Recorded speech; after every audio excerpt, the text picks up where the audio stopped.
En este vídeo hablaremos sobre la caracterización y funcionamiento de los equipos de tomografía computarizada. Primero hay que remarcar que una imagen tomográfica sería la que tiene la finalidad de obtener unos cortes del organismo, ¿vale? Obtener unos planos axiales o transversales del organismo, cortándolo en diferentes secciones.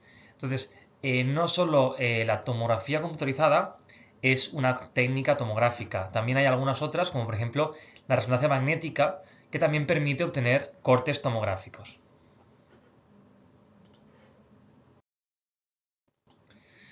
En la radiografía convencional lo que nos pasa es que al proyectar una radiación en línea recta, lo que nos pasa es que hay una superposición de estructuras. Tenemos una placa en la que damos una radiación y la atenuación de estos elementos se queda toda en un mismo plano. Entonces, aquí se superponen las diferentes estructuras. En el TC, en la tomografía computarizada, el tubo de rayos X rota alrededor del paciente junto con los detectores. Tenemos unos detectores que detectan esta atenuación y el tubo de rayos X que va proyectando la radiación. Entonces, todo esto gira alrededor del paciente y se obtienen unas informaciones. Entonces, esto lo que permite es eliminar el problema de superposición de estructuras, porque se inciden en diferentes ángulos.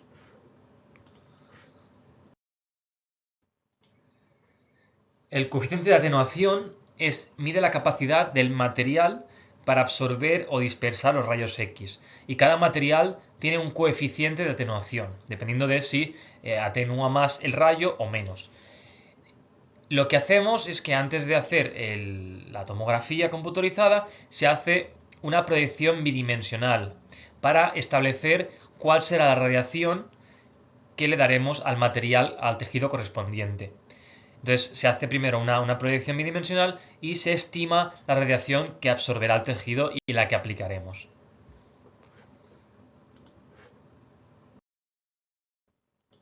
Entonces aquí vemos cómo el tubo de rayos X va rotando alrededor del paciente y los detectores también consiguiendo la información de esta atenuación de la imagen. Y a partir de aquí se reconstruye la imagen a partir de las diferentes proyecciones que se han realizado.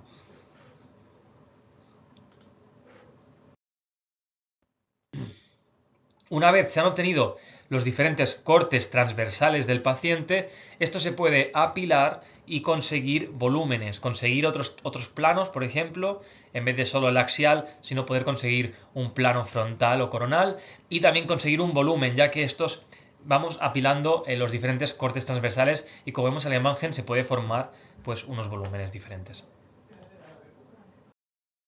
Desde el punto de vista temporal, la tomografía computarizada ha ido avanzando en el tiempo y hablamos de generaciones para diferenciar los diferentes tipos de TC que han ido saliendo desde que se descubrió. La primera generación era el más básico, ¿vale? Entonces se utilizaba un rayo un haz de rayos X y un único detector. Y este haz de rayos X podía hacer el movimiento de traslación y de rotación, pero no giraba, no giraba con todo alrededor del paciente, sino que simplemente tenía estos movimientos de traslación y de rotación. Y esto nos daba una baja resolución espacial, que quiere decir que a nivel de calidad de poder diferenciar estructuras que están muy cerca, pues no se veían muy bien.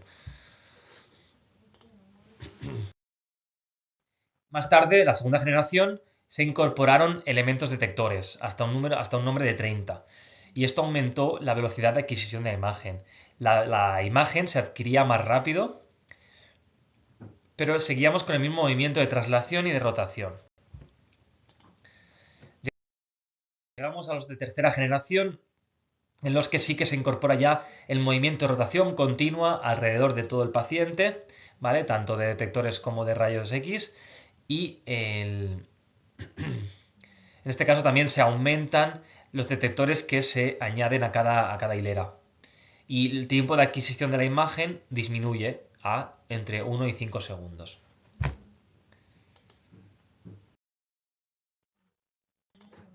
Y por último, los de cuarta generación, en los que toda la circunferencia está llena de detectores y bueno, la fuente de rayos X gira alrededor para provocar, para dar la imagen. ¿Qué le pasa a esta generación? Es que los costes son más elevados porque los detectores son más caros y hay que poner muchos detectores, y que no aporta grandes mejoras a la toma de imágenes. Por tanto, esta generación pues quedó descartada y quedó abolida y nos quedamos con la tercera generación.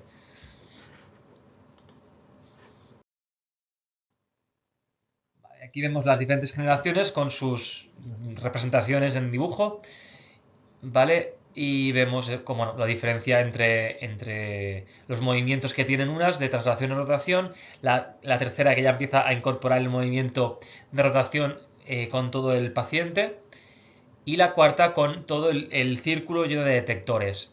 Y al final vemos la de multicorte, que serían las actuales, que mantienen el diseño de tercera generación, pero aumentan también el número de hileras detectoras.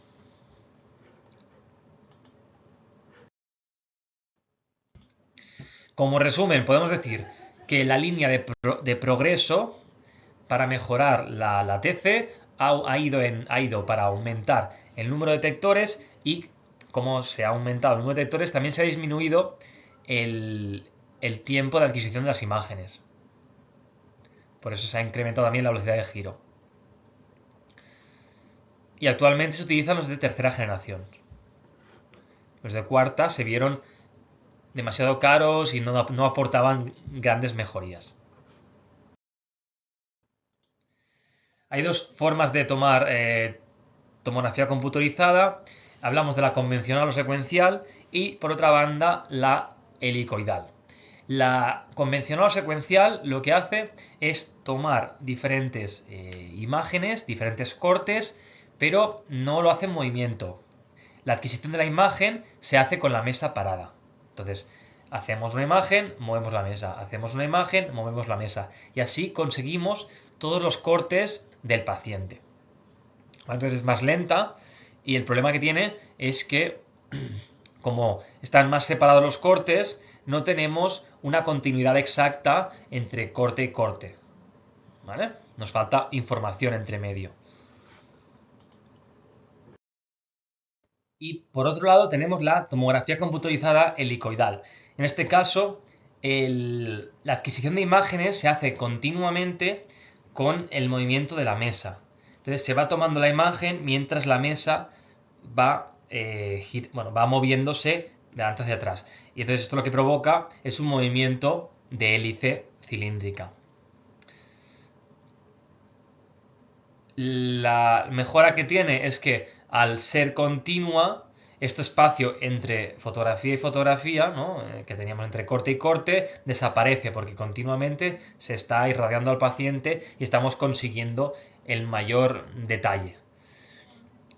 El inconveniente, primero, la mayor irradiación del paciente, porque continuamente se irradia al paciente, no paramos, y también la pérdida de resolución por el desplazamiento continuo de la mesa, que se puede regular con el pitch, que ahora hablaremos qué es el pitch.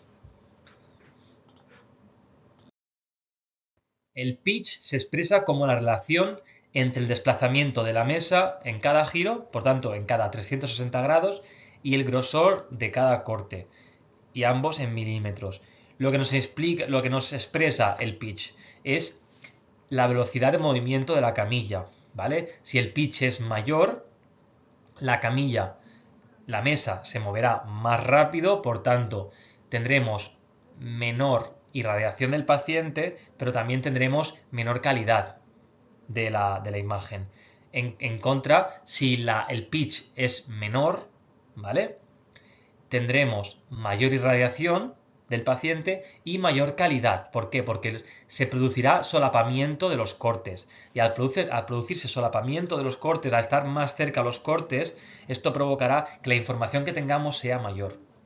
Tendrá más tiempo de irradiación del paciente, se harán más cortes, ¿vale? Y nos dice que la selección del pitch está condicionada por las características de los detectores, el tipo de tejido, el tipo de exploración, etc. Aquí vemos un pitch 1, ¿vale?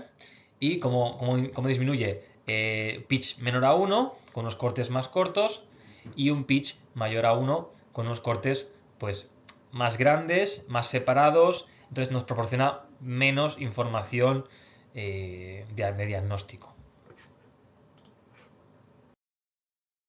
Ahora hablaremos sobre los componentes de un equipo de TC. El equipo de TC está compuesto por 4 elementos principales. Primero, el gantry. ¿Vale? Hablaremos de cada uno por separado, pero primero el gantry, ¿vale? Sería toda la masa grande, redonda, donde se mete la mesa de exploración, la mesa de exploración, la consola de adquisición y control y el equipo informático de reconstrucción y edición de imágenes. Son los 4 elementos principales. Primero el gantry, que sería la estructura voluminosa circular que aloja a los principales componentes del TC. ¿Vale? Entonces, ¿dónde estarían? Los tubos de rayos X, los dispositivos de colimación, los detectores de toda la radiación y el sistema de refrigeración y rotación. ¿Vale? Y estos se deslizan, se rotan a partir de un sistema de anillos deslizantes. ¿Vale? Para evitar el uso de cables se utilizan un sistema de anillos deslizantes y así puede rotar indefinidamente sin problemas. El tubo de rayos X tiene un funcionamiento y la producción de fotones igual que el equipo de radiología convencional. Lo único que requiere de mayor capacidad para disipar el calor. ¿Por qué? Porque la tomografía computerizada, por ejemplo la helicoidal, requiere de mantener la radiación continua durante tiempos un poco más largos. Entonces, al requerir tiempos más largos, van a producir más calor y es importante que pueda disipar este calor. Los colimadores o dispositivos de colimación, en este caso, la función es la de adaptar el haz de radiación a las dimensiones y también minimizar la radiación dispersa, la que dijimos que no aportaba calidad, sino al revés, que nos dificultaba el diagnóstico. Hay dos tipos de colimadores. El prepaciente, que estaría justo después de la fuente de rayos X, ¿vale? Antes del paciente, y el postpaciente, que estaría antes de los detectores. Así evitamos pues que la radiación se disperse y que toda vaya en línea recta hacia los detectores. Los detectores son los que se encargan de recibir la señal de rayos X y convertirla en un impulso eléctrico para más tarde convertirla también en una señal digital. Estos están distribuidos en forma de semicírculo, ¿vale? Entonces en forma circular, pero no llegan a hacer un círculo completo como en la de cuarta generación, es forma semicircular y bueno, nos dice también de qué están formados estos detectores, que sería una asociación de cristal de centelleo más fotodiodo de silicio. ¿Vale? Y este es el material que reacciona con el rayo X y provoca esta señal eléctrica.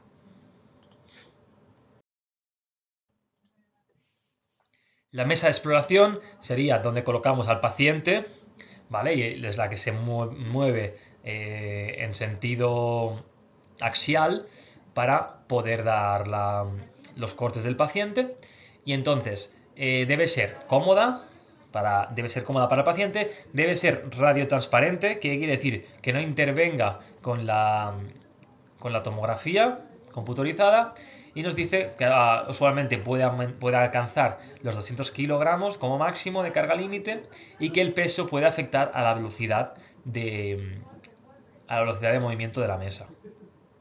Aparte que podemos conectar diversos dispositivos a la mesa como soporte cefálico, movilizadores, entre otros. El equipo informático y la consola están separados en un aula anexa y estos pueden suponer hasta un tercio del coste total. Entonces, la consola es la que permite el control de los parámetros técnicos y la visualización y el equipo informático es el que recoge y procesa los datos. Este equipo tiene que tener un rendimiento muy alto para poder conseguir todos esos datos y generar a partir de aquí la imagen.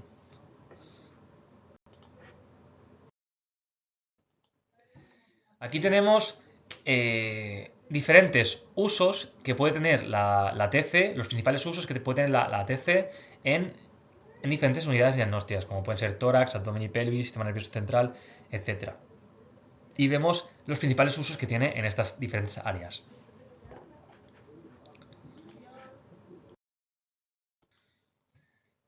Para la radioterapia también se utiliza la TC antes y después del tratamiento. Antes para poder saber qué parte se abarcará con la radioterapia y después para ver si se ha conseguido reducir el volumen tumoral, ¿vale? Para ver cómo ha avanzado la radioterapia.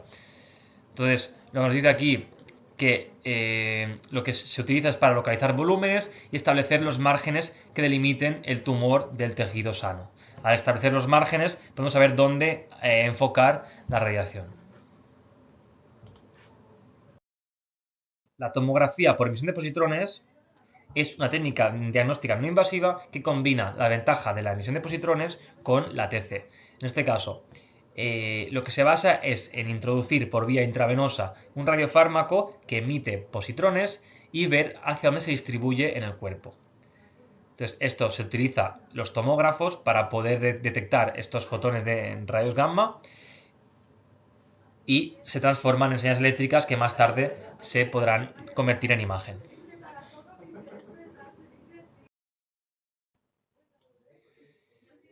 La TC es la técnica que más contribuye, o sea, que más perjudica en general a la población a partir de la radiación. O sea, es la técnica que más radia a la población.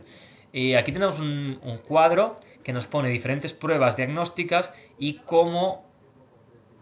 cuánta radiación tiene, cuánta dosis de radiación tiene y su equivalente con radiación natural, que sería un día de radiación natural. Si tenemos 4 días, pues 4 días de radiación natural, etc. Vemos la diferencia entre un TAC de abdomen, por ejemplo, que son 5 años con una radiografía de tórax. O la radiografía del TAC de tórax con la radiografía de tórax, que cambia de 4 días a 4 años. La diferencia de radiación es muy grande. La dosis de radiación sería la cantidad de radiación que recibe el cuerpo humano. En este caso, la unidad que mide la dosis efectiva de radiación sería el sievert. Y este podemos ponerlo en milisievert, microsievert, depende de qué tipo, cuánta cantidad de radiación encontremos. Aquí tenemos la equivalencia entre un milisievert y un sievert, que vemos que un milisievert es igual a 0,001 sievert. Sería dividirlo entre 1000. El parámetro que se utiliza de referencia para medir la radiación en la TC es el CTDI o Computer Tomography Dose Index. Aparte de esto, tenemos unas medidas que pueden influir en la dosis de radiación, como puede ser la intensidad. Si aumentamos la intensidad, aumentaremos la dosis de radiación. Si la disminuimos, por resultado igual, disminuiremos también la dosis de radiación. Si disminuimos el kilovoltaje pico, que sería la tensión, también disminuiremos la radiación, la dosis de radiación. Si aumentamos el pitch, disminuirá la dosis de radiación. Conseguiremos menos calidad de imagen, por tanto, disminuiremos la calidad. Y por tanto disminuiremos también la radiación. La superficie del área de estudio también es proporcional a la radiación. Contra más limitada esté, mejor para reducir la radiación del paciente. Entonces, para poder digitalizar la imagen, ¿no?, se acota una matriz virtual, que sería como un espacio virtual. Y este espacio virtual lo llamaremos píxel. Píxel si es en 2 dimensiones, voxel si es en 3 dimensiones. Y cada píxel o voxel le corresponderá un tono de gris, ya sea negro, blanco o entre medio, dependiendo de la radiación que pueda absorber. Para conseguir una relación más precisa, se hace la relación con el coeficiente de atenuación del agua. Y esto lo establecemos como el parámetro medio, el parámetro de referencia, que sería la atenuación del agua. Entonces, se establece una unidad de medida que son las unidades Hausenfeld, ¿vale? Y estas el 0 sería la unidad Hausenfeld de la atenuación del agua. A partir de aquí tenemos hasta menos 1000 para el aire y hasta 1000 para el hueso. Entonces, de ahí se establece diversos puntos intermedios que darán pie a los diferentes tejidos del cuerpo. Entonces tenemos esas unidades, menos 1000 Hausenfeld para el aire, más 1000 para el hueso y 0, que sería referencia el del agua. Aquí vemos una tabla donde se ven diferentes tejidos o diferentes densidades, grasa, agua, sustancia blanca, sustancia gris, sangre y su número CT en unidades Hausenfeld.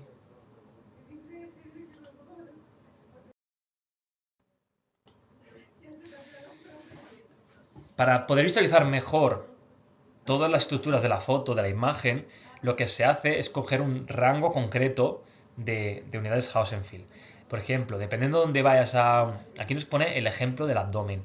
Si vamos a hacer un abdomen, una radiografía de abdomen, por ejemplo, bueno, un TAC de abdomen en este caso, simplificando, disminuimos el rango a menos 100 más 100 para decir que el menos 100 será negro y el blanco será 100. Y así conseguimos que lo que antes hubiese estado menos 1000 más 1000 lo estamos acotando a menos 100 más 100. Y estamos dando mucha mayor visibilidad a otras estructuras porque tenemos más diferencia de contraste. Si cogiésemos toda la ventana entera, toda la gama de colores que podemos conseguir, desde el negro hasta el blanco, desde menos 1000 hasta más 1000, nos quedaríamos con muy poca diversidad de colores porque estamos en un rango muy pequeño. Si este rango lo ampliamos y lo cogemos como referencia, las diferencias de colores se verán más marcadas y por eso se utiliza la ventana, que es este rango, este intervalo de UH dependiendo de los tejidos que vayamos a ver. Entonces se definen dos parámetros de ventana, que es la ventana es este rango que conseguimos. El nivel de ventana, que sería el punto medio de la ventana, ¿vale? El punto de referencia, que en el caso anterior, entre menos 1000 más 1000, era el agua, ¿vale? Y el ancho de la ventana, que el ancho de la ventana sería el intervalo total de UH representadas en el monitor, ¿vale? La cantidad de unidades Hausenfeld que se presentan en el monitor. En este caso, si cogemos de menos 100 a más 100, serían 200. Y el rango medio, el nivel de ventana, serían 0. Sería también el del agua en este caso. La calidad en la imagen sería la medida de la fidelidad o exactitud con la que la imagen reproduce un tejido. Por tanto, es la fidelidad con la que la imagen se parece o representa a este tejido que queremos ver. Esta se puede presentar 7 aspectos diferentes. Tenemos la resolución espacial, la resolución de bajo contraste, la temporal, el ruido, la uniformidad y la linealidad. Y aquí tenemos pues, también sus definiciones de cada una.